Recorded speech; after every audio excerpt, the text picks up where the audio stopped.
আসসালামু আলাইকুম, কেমন আছেন সবাই? আশা করি অবশ্যই ভালো আছেন। তো বন্ধুরা, 2026 সাল শুরু হয়ে গেছে। জীবন থেকে আমরা বলতে পারি একটা সাল চলে গেছে। যতদিনে আমরা বাঁচবো আমাদের তো ধীরে ধীরে আয়ুটা কমতেছে। অপরদিকে বলতে পারি যে আমরা 1 বছর জীবন থেকে শেষ করে দিলাম। আজকের আলোচনার বিষয়টা হচ্ছে যে আমরা যেই পেশায় আছি, যে কাজে আছি, সেই ব্যবসায় আছি, যেখানে আমরা অ্যাক্টিভ কাজ করতেছি। এই অ্যাক্টিভ কাজের পাশাপাশি কিভাবে পেসিভ ইনকামের ট্রাই করা যায়, পাশাপাশি আমাদের ছেলে মেয়ে যাদের জন্য আগামী 10, 15, 20 বছর পরে আমরা শিক্ষা বীমা করি, নানা প্রকার বিয়ে শাদীর জন্য আমরা বীমা করি। তো এইগুলা করব না আমরা তাদের জন্য উপযুক্ত ভালো কোম্পানি দেখে শেয়ার বাজারে যদি শেয়ার ক্রয় করে রাখে আমাদের লাভ হবে কিনা। আর এই যে শেয়ার বাজার এমন একটা জায়গা যেটার মধ্যে বাংলাদেশের প্রেক্ষাপটে সবাই টাকা লস করে। এখন যদি আমরা ওভারঅল যদি শেয়ার বাজারের ডাটাগুলো যদি লক্ষ্য করি, যদি ভালো কোম্পানিতে যদি কেউ বিনিয়োগ করেছে 10, 20, 30 বছর যদি হোল্ড করেছে, দিন শেষে সে কখনোই লস করে নাই, পারলে লাভই করছে। তো আমরা কিছু দেখার চেষ্টা করি, কিছু ডাটা দেখার চেষ্টা করব, জাস্ট একটু বেসিক আপনাদের ধারণা দেওয়ার চেষ্টা করব যে আসলে শেয়ার বাজার জিনিসটা কি কিভাবে কাজ করতেছে, যাতে কিছুটা হইলেও আমরা বুঝতে পারি। মূলত আপনি বিনিয়োগ করেন অথবা না করেন, যেহেতু বাংলাদেশে একটা শেয়ার বাজার আছে, বাংলাদেশি নাগরিক হিসাবে আসলে আমাদের জানা দরকার শেয়ার বাজার কিভাবে কাজ করে। এই যে শেয়ার বিনিয়োগ, এইটাকে আমরা আমাদের একটা পেনশন হিসাবে আমরা ব্যবহার করতে পারি। আপনার বয়স যখন 50, 60, 70 হয়ে যাবে, তখন আসলে আপনার কোনো ইনকাম কিন্তু থাকবে না যদি আপনি ওইরকম কোটিপতি না হন। কিন্তু আপনি এখন থেকে যদি ধীরে ধীরে যদি প্রতিদিন, প্রতি মাসে, প্রতি সপ্তাহে যদি 2টা 4টা করেও শেয়ার ক্রয় করে রাখেন, এগুলো টাকার গাছের মতো কাজ করবে, সারা জীবন আপনাকে টাকা দিবে। আপনার যদি বেশি পেনশন দরকার পড়ে বেশি বিনিয়োগ করবেন, কম যদি আপনার পেনশনের প্রয়োজন পড়ে কম বিনিয়োগ করবেন। তার মানে প্রথমেই মাইন্ডসেটটা পরিবর্তন করবেন, সেটা হচ্ছে যে শেয়ার বাজার মানে কোনো জুয়া খেলা না। শেয়ার বাজার মানে হচ্ছে একটা ভালো কোম্পানির অংশীদারি হওয়া। বাংলাদেশের যে টপ কোম্পানিগুলো আছে, যেমন আমরা একটা নিউজ দেখতেছি যে সরকার যেটা করেছে যে পুঁজি বাজারের আস্থা ফেরাতে 10টা ব্লু চিপ কোম্পানি তালিকাভুক্তির সরকার চেষ্টা করতেছে। আজকে একটা বৈঠকও কিন্তু হয়েছে। তো সরকারি কোম্পানিগুলো আমরা বাদ দিলাম, বহুজাতিক যে কয়টা কোম্পানি, এগুলোর নামগুলো শুনলে আপনারা আস্থাটা বাড়বে। যেমন Unilever Bangladesh, Nestle Bangladesh, Syngenta Bangladesh, সিনোভিয়া বাংলাদেশ, নোভার্টিস বাংলাদেশ লিমিটেড। তো এইগুলো সব কিন্তু রেপুটেড কোম্পানি, ভালো কোম্পানি। এখন কথা হচ্ছে যে এই কোম্পানিগুলা যদি শেয়ার বাজার না থাকতো, আপনি কি ওই কোম্পানির অংশীদারি হইতে পারতেন? জীবনেও পারতেন না। এই যে স্কয়ার কোম্পানি, রবি, গ্রামীণ ফোন, টপ কোয়ালিটির যে কোম্পানিগুলো আছে, শেয়ার বাজারের কারণে আপনি এগুলার ছোট ছোট করে অংশীদারিত্বটা বাড়াইতে পারতেছেন। আপনার বা আমার যদি একটা বিজনেস থাকে, বিজনেসটা যদি ভালো চলে, আপনি যদি পার্টনার হইতে চান, আমি আপনারে নিব? জীবনেও তো নিব না, আপনিও নেবেন না। এটা একদম লিখিত সত্য কথা। কিন্তু দেখেন, এই শেয়ার বাজার আপনাকে সেই সুযোগটা দিচ্ছে যে আপনি বাংলাদেশের টপ কোয়ালিটির যে বিজনেসম্যান আছে এদের অংশীদারি হইতে পারতেছেন সমপর্যায়ে। এরপরে আপনি বলবেন যে ভাই, যতই বলেন আমরা ভালো কোম্পানিতেও বিনিয়োগ করে দেখেছি, ভালো কোম্পানিতেও কিন্তু আমাদের লাভ হয় না, আমরা লসেই থাকি। তো এই জন্য আপনাকে কম দামে ক্রয় করে অপেক্ষা করতে হবে। এখন কিভাবে বুঝবেন? বিভিন্ন ইন্ডিকেটর আছে, বিভিন্ন জায়গা আছে যার মাধ্যমে আমরা বুঝতে পারি যে একটা শেয়ার, জাস্ট এখানে ধরেন যে স্কয়ার ফার্মাটায় যদি আমরা এটা আপনাকে ধরাই, যেমন ধরেন যে এই যখন কত, এই যে জুলাই মাসে 30 তারিখে যদি আপনি স্কয়ার কোম্পানির যদি শেয়ার কিনতেন, তাহলে আপনার পোর্টফোলিও এখন লাল থাকতো। আপনি মাত্র 230 টাকা করে কিনতেন, এখন 204 টাকা দাম। তার মানে আপনার লস। কিন্তু আপনি যদি অন্যভাবেও হিসাব করেন যে আপনি তো তার অংশীদারিত্ব কিনছেন, শেয়ার কিনছেন, আপনার শেয়ার তো কমে নাই, আপনার শেয়ার সংখ্যা তো একই আছে, অতএব লসের কিছুই নেই। তারপরও মনকে শান্তি দিতে চাইলে আপনাকে এই যে বিভিন্ন চার্টগুলো আছে, এগুলো চার্টগুলো দেখে আপনাকে বুঝতে হবে যে যখন ওই কোম্পানিটার শেয়ারের অ্যাভারেজ দামটা নিম্নমুখী থাকে, 200 দিনের কমে থাকে, তখন আমরা কেনার চেষ্টা করব বেশি করে। যখন আপনার 5 লাখ 10 লাখ আপনি কিনবেন। এখন ধরেন যে ব্র্যাক ব্যাংকের এই যে চূড়ায় যখন গেছিল 73 টাকা পর্যন্ত যখন গেছে, যতই ভালো হোক, তখন যদি আপনি 10 লাখ টাকা বিনিয়োগ করেন, এখন আপনার পোর্টফোলিওটা লাল থাকবে, মাইনাসে থাকবে। তাহলে কখন কেনার দরকার ছিল? এই যে যখন এটার মোটামুটি নিম্ন দিকে ছিল, 51 টাকাতে ছিল, তখন আপনি কিনতেন। অথবা আরেকটা টেকনিক হচ্ছে প্রতিনিয়ত ক্রয় করা, মানে প্রতি সপ্তাহে আপনি 1000 2000 করে কিনতে থাকেন। তখন যখন আমরা অ্যাভারেজ করব, তখন আপনার দামটা কিন্তু নিচের দিকে থাকবে। এই টেকনিকটা আপনাকে অবলম্বন করতে হবে। তাহলে আপনার কাছে টাকা বেশি থাকলে অপেক্ষা করতে হবে, ধৈর্য রাখতে হবে। যখন অন অ্যাভারেজে দামটা কমের দিকে আসবে, তো আপনি বলবেন যে ভাই দাম তো কমের দিকে আসে না। ভাই দাম কমের দিকে আসবেই আসবে, একটা দুইটা তিনটা ব্যতিক্রম ছাড়া ম্যাক্সিমাম ক্ষেত্রেই শেয়ার বাজার এইভাবেই কাজ করে, এইভাবেই কাজ করে। ঠিক আছে, আপনি এখানে কিনতে পারেন নাই, এইখানে কিনেন, এখানে পারেন না, এইখানে কিনেন, এইখানে কিনেন, এইখানে কিনেন। যদি বাজার ঊর্ধ্বমুখী হয়, এখন আপনি যদি এইখানে কিনেন, তো আপনার লাভ তো হবে না, লাভ তো খুব কম দেখাবে। তো এই জন্য আপনাকে একসাথে বিনিয়োগ করতে চাইলে আপনাকে অপেক্ষা করতে হবে। আর যদি প্রতি সপ্তাহে কিনেন, তখন আপনার অন অ্যাভারেজ এই লাইনটাতে থাকবে, প্রতিদিন কিনে আপনি অ্যাভারেজ করতে পারেন। যেমন ধরেন যে বাংলাদেশে যে স্কোয়ার কোম্পানি আছে, এর শেয়ারটা বিভিন্ন যে মিউচুয়াল ফান্ড আছে, এদের 214 টাকা 16 টাকা পর্যন্ত কিনা আছে, 216 টাকা পর্যন্ত কিনা আছে। এখন বাজারে চলতেছে 204 টাকা। তো এটা বললে তো লাভ নাই, তাদের পোর্টফোলিও মাইনাসই দেখাবে। যেমন এই যে 198 টাকা যখন গেছিল, তখন আপনি যদি 1 কোটি টাকার ক্রয় করে ফেলতেন, আজকে চিন্তা করেন 204 টাকা, ধীরে ধীরে আরো বাড়বে, যেহেতু স্কোয়ারের যে শেয়ার, যিনি ডাইরেক্টর, সে শেয়ার কেনার ঘোষণা দিয়েছে, প্রায় 40 কোটি টাকা শেয়ার কিনবে, মানে 2 মিলিয়ন শেয়ার সে কিনবে। তো এই জন্য আরেকটা বলে দেয়, এখন স্কোয়াডের শেয়ারটা যারা একসাথে বিনিয়োগ করতে চাচ্ছেন, অপেক্ষা করেন, কেনার কোনো দরকার নেই, অপেক্ষা করতে থাকেন, শেয়ারের দামটা আবার কমবে। এই 1 মাসের মধ্যে যখন তার কেনাটা শেষ হয়ে যাবে, তখন অটোমেটিক দামটা কমের মধ্যে চলে আসবে। আর এই ক্যাটাগরির শেয়ারে আপনারা বিনিয়োগ করবেন। এখন কিভাবে এই ক্যাটাগরি বের করবেন? এই ক্যাটাগরি বের করার জন্য ডিএসসির ওয়েবসাইটে গেলে খুব সহজেই বের করতে পারবেন। পাশাপাশি যেহেতু বাংলাদেশে আমরা মুসলিম, তো এই জন্য ব্যাংক সেক্টরগুলো অ্যাভয়েড করার চেষ্টা করবেন দীর্ঘমেয়াদের জন্য। বিমাগুলা, ইন্স্যুরেন্সগুলা বাদ দেওয়ার চেষ্টা করবেন, এগুলা শর্ট টার্ম ট্রেডিং করতে পারেন।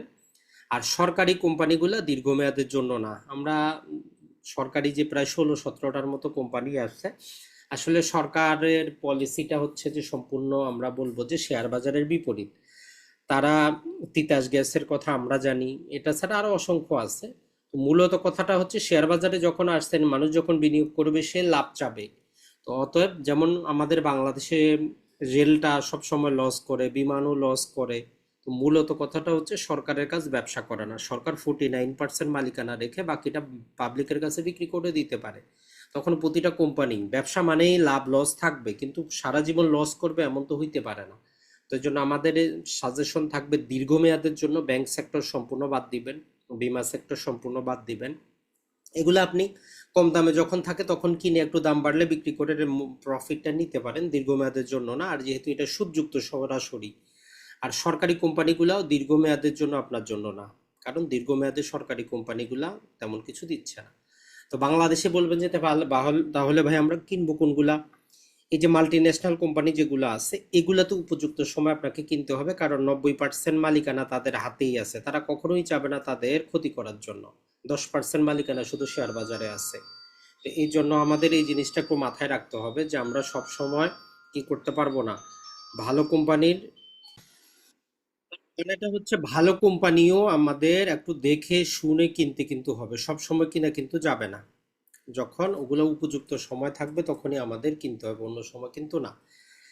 এটার জন্য আরেকটা হইতে পারে যে DS30 একটা ইন্ডেক্স আছে, আমরা জানি, সেখানে মোটামুটি যেই 30টা কোম্পানি, টপ কোম্পানি, যেগুলো মোটামুটি লাভে আছে, মোটামুটি লাভ করতেছে, লস নাই, মোটামুটি ডিভিডেন্ড দেয়, উদ্যোগতি আছে, ওই কোম্পানিগুলোর মধ্যে আপনি যাচাই বাছাই করে কিন্তু কিনতে পারেন। কোথায় পাবেন?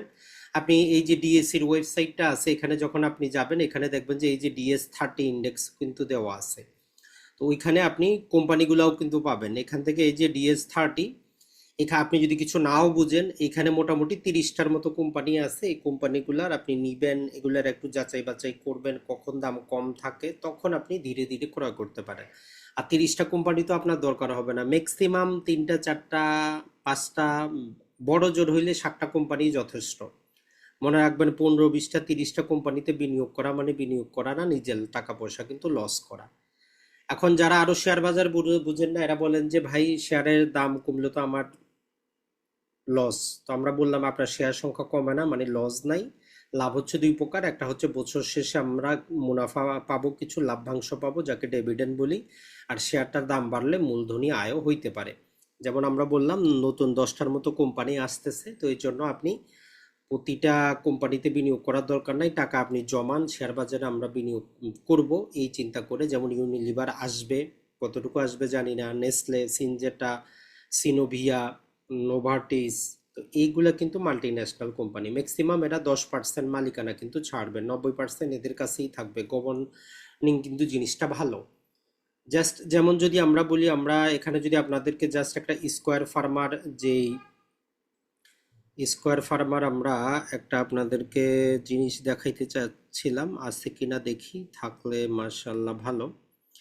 তো এইখানে যেটা হচ্ছে যে এইখানে আমরা যেমন ধরেন যে স্কোয়ার ফার্মা কেউ যদি 2000 সালে যদি 1 লক্ষ টাকা শুধু বিনিয়োগ করতো, তখন স্কোয়ার ফার্মার ফেস ভ্যালু ছিল 100 টাকা, বাজারে মূল্য ছিল 800 টাকা।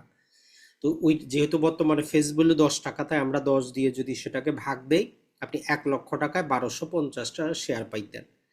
তো ধরলাম যে আপনি 1 লক্ষ টাকা বিনিয়োগ করে আপনি ভুলে গেছেন, আপনার অ্যাকাউন্ট কানেক্ট করা ছিল, সবকিছু ছিল। তা আজকে 2025 সালে পর্যন্ত আপনি টোটাল ডিভিডেন্ডই সেখান থেকে পেয়েছেন প্রায় 33 লক্ষ টাকা। পাশাপাশি আপনার যেই 1250টা শেয়ার কিনছিলেন, এদের বাৎসরিক বিভিন্ন প্রকার শেয়ার বোনাসের মাধ্যমে এখন আপনার 44,520 শেয়ার আছে। তো এটাকে যদি আজকের বাজারে যদি আপনি 204 টাকা করে বিক্রি করেন, আর যদি আরেকটু হোল্ড করেন, 220 টাকা 30 টাকা আসলো তো আপনার কপালই ভালো। 204 টাকা করেও যদি আপনি দেন, প্রায় 90,82,000 টাকা আপনি বিক্রি করতে পারতেছেন। তার মানে 1 লাখ টাকা জাস্ট 25 বছরে, এইখানে হইল 90 লাখ, আপনি 33 লক্ষ টাকা তো আপনি মুনাফাই পাইলেন। তো বলতে পারেন যে ভাই এখন তো সেই আমলে, এখন কি আর নতুন এরকম কোনো কোম্পানি আছে? অবশ্যই অবশ্যই আছে বাংলাদেশের বাজারে। আপনি যদি এখনো যদি ভালো করে যদি খুঁজেন, আপনি এখনো মোটামুটি আমরা বলতে পারি যে 10 থেকে 15টার মতো এমন কোম্পানি আছে যেগুলোর মধ্যে আগামী 10, 15, 20 বছরে আপনাকে রিটার্ন দেওয়ার মতো এরকম ক্যাপাসিটি আছে। তাহলে আপনি এখন থেকে যেটা শুরু করেন, আপনি অ্যাক্টিভ যে ব্যবসা করতেছেন সেটা করতে থাকেন, চাকরি করতে থাকেন, প্রবাস জীবনে যারা আছেন প্রবাসীরা টাকা পয়সা ইনকাম করতেছেন করেন। পাশাপাশি অ্যাটলিস্ট নিজের 50, 60 বছর পরে আপনার জীবনটা চলার জন্য, আপনার টাকা না থাকলে দেখেন ফ্যামিলির কাছেও দাম কিন্তু থাকবে না, জায়গা জমি আপনি যতই নেন বিক্রি করতে কিন্তু দিবে না। অডেল টাকা থাকলে আপনি জায়গা নিবেন, জমি নিবেন, ফ্ল্যাট নিবেন, কোনো বাধা নাই। কিন্তু অ্যাটলিস্ট আপনার কিছু লিকুইড মানি থাকা দরকার নিজের কাছে, যেটা আপনি আপনার মতো করে খরচ করতে পারবেন। না হলে যারা বয়স হয়ে গেছে এদের সাথে একটু মিশেন, দেখেন ওনাদের কাছে একটা ফ্ল্যাট থাকলে বিক্রি করলে ছেলে মেয়ে দিবে কিনা, 2 বিঘা জমি আছে বিক্রি করলে ছেলে মেয়ে দিবে কিনা, জীবনেও দিবে না, দিলেও সম্পর্ক নষ্ট হবে, আপনার পরিবারে দাম থাকবে না।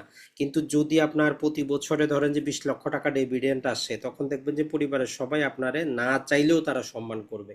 সেখান থেকে আপনি দান সদকা সারা জীবন করে যেতে পারবেন, প্রয়োজনে আপনি ওসিয়ত করে যেতে পারবেন যে এটা শেয়ার বাজারে থাক, এখান থেকে যে লাভ আসবে এটা কন্টিনিউ একটা চ্যারিটেবল কাজে যাবে।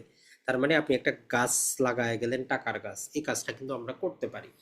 কিন্তু এটার জন্য যেই জিনিসটা একটা প্রয়োজন, এখানে সতর্কতাও একটা কিছু আছে, সেটা হচ্ছে না জেনে, না বুঝে আপনি মানুষের কথায় যে কোনো শেয়ার কিনলে আপনি যে লাভ করতে পারবেন, আমরা বলবো যে না, আপনি লাভ করতে পারবেন না। আপনি যদি ভালো, যদি কোম্পানিটা যদি আপনি ভালো সিলেক্ট করতে পারেন, ভালো সিলেক্ট করার পর আপনি জাস্ট ওই কোম্পানিতে প্রতি সপ্তাহে বা প্রতি মাসে যদি ধীরে ধীরে শেয়ার কিনতে পারেন, তাহলে আমরা বলবো যে হ্যাঁ, আপনি অন্য কিছু না বুঝলেও পারবেন। তো আপনাদের এই সচেতনতা বাড়ানোর জন্য শেয়ার বাজার বিষয়ক আমাদের তৃতীয় কোর্স, যেটা আমরা মোটামুটি অতি দ্রুত 15 তারিখের মধ্যে শুরু করতে যাচ্ছি। যারাই অনেকে মেসেজ করেছেন তাদের জন্য আপডেটটা আমরা দিয়ে রাখলাম। এরই পূর্বে আমাদের ভূমি বিষয়ক আর একটা কোর্স আসতে যাচ্ছে। যারাই জমি জমা, ভূমি রিলেটেড, রিয়েল এস্টেট রিলেটেড, বিনিয়োগ রিলেটেড জিনিসগুলো ভালো করে বুঝতে আগ্রহী তাদের জন্য। এর পাশাপাশি তখন আমাদের বিনিয়োগ রিলেটেড সেই কোর্সটাও চলবে। অসংখ্য ধন্যবাদ সবাইকে, ভালো থাকবেন, সুস্থ থাকবেন, আর ভালো কোম্পানির যখন লোয়েস্ট গ্রেডে থাকবে তখন একসাথে কিনবেন। আর যদি সব সময় কিনতে চান তাহলে গত 200 দিনের অ্যাভারেজ পর্যন্ত কিনবেন, এর বেশি গেলে আপাতত টাকাটা হোল্ড করবেন, পৃথক একটা অ্যাকাউন্টে নিয়ে গিয়ে টাকাটা রাখেন। যখন আবার দামটা কমবে এই কোম্পানি না হলে অন্য কোম্পানিতে কিনেন, অন্য কোম্পানি না হলে অন্য কোম্পানিতে কিনেন, আপনি লসে থাকবেন না।